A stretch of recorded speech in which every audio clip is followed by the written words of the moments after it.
السلام علیکم ناظرین، میرا نام جمال عبد الناصر ہے اور آپ دیکھ رہے ہیں جمال انالیسس چینل۔ میرا آج کا موضوع ہے بھارت کی کشمیر میں موجودہ ہٹ دھرمی۔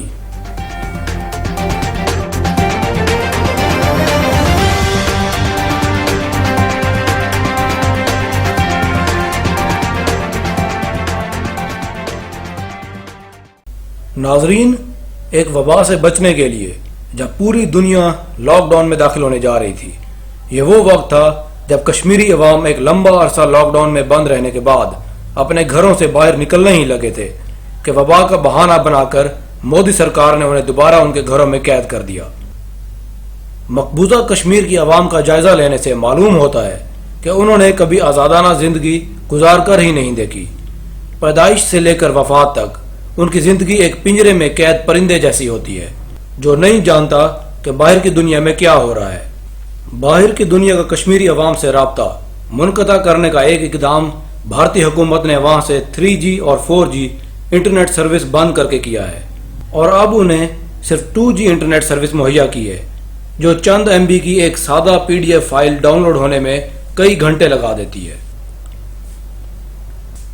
5 اگست سن 2019 کو جب مودی سرکار نے انڈین کانسٹیٹیوشن کے آرٹیکل 370 سے ملنے والی کشمیر کو خود مختاری کو ختم کیا تو ساتھ ہی بہت سے سیاسی رہنماؤں کو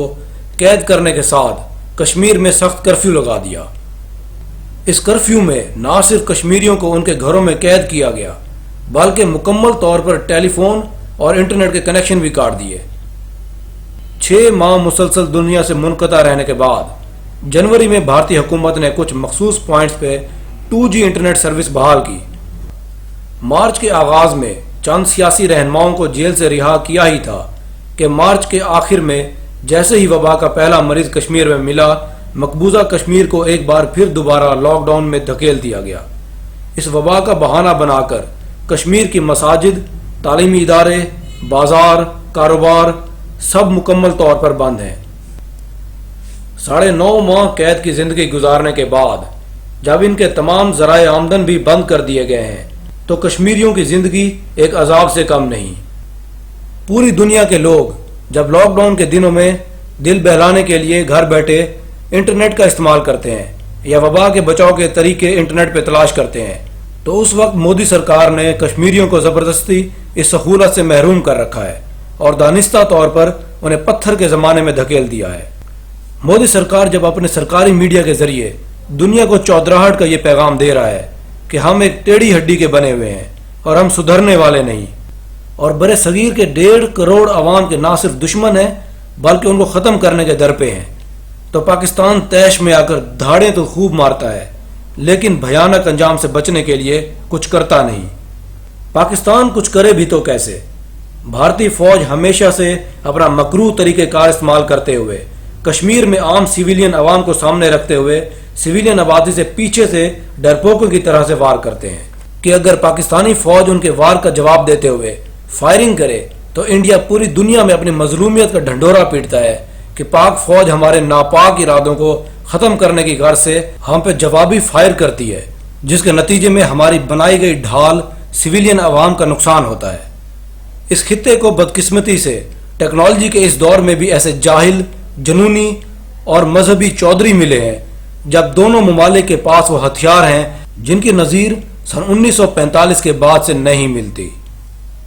مودی سرکار تو اپنی جہالت کا بھرپور مظاہرہ کر رہی ہے لیکن پاکستان ان ہتھیاروں کا استعمال نہیں کرے گا جس سے خطے کی کئی نسلیں ختم ہو جائیں اور کئی دہائیوں تک بنجر زمین پہ سورج طلوع نہ ہو۔ 5 مئی سے بھارتی حکومت نے اپنی ہٹ دھرمی اور جہالت کا بھرپور مظاہرہ کرتے ہوئے اپنے سرکاری ریڈیو اور ٹیلی ویژن پہ جموں و کشمیر کے موسم کی خبروں میں اب گلگت بلتستان، میرپور اور مظفر آباد کو بھی شامل کر دیا ہے۔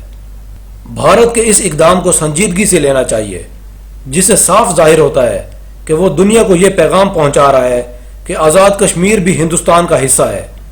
جیسا کہ مودی سرکار نے اپنی پارلیمنٹ میں کئی بار اس بات کو دہرایا ہے کہ وہ آزاد کشمیر اور گلگت بلتستان کو حاصل کرنے کے لیے جانوں کی قربانی دینے سے گریز نہیں کرے گا۔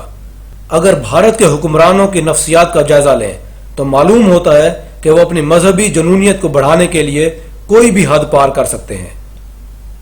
بڑی عجیب سی بات ہے کہ بھارت مہاراجہ ہری سنگھ کے بھارت کے ساتھ ایک معاہدے کے ذریعے الحاق کو تو مانتا ہے، لیکن بالکل ویسا معاہدہ تب کے گلگت بلتستان کے حکمران میجر ولیم براؤن نے جو پاکستان کے ساتھ کیا اسے نہیں مانتا۔ بھارت اپنے فائدے کی خاطر ہمیشہ سے اپنی مرضی کی بات کو مانتا ہے اور جو اس کے فائدے میں نہ ہو اسے نظر انداز کرتا ہے۔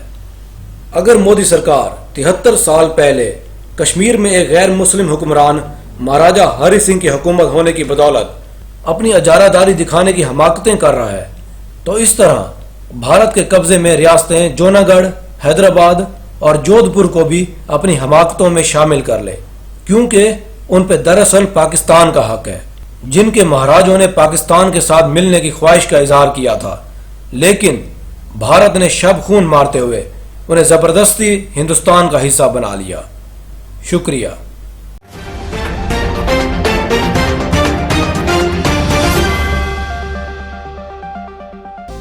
ویڈیو دیکھنے کا شکریہ۔ اگر ویڈیو پسند آئی ہے تو اسے لائک کریں، شیئر کریں اور چینل کو سبسکرائب کریں۔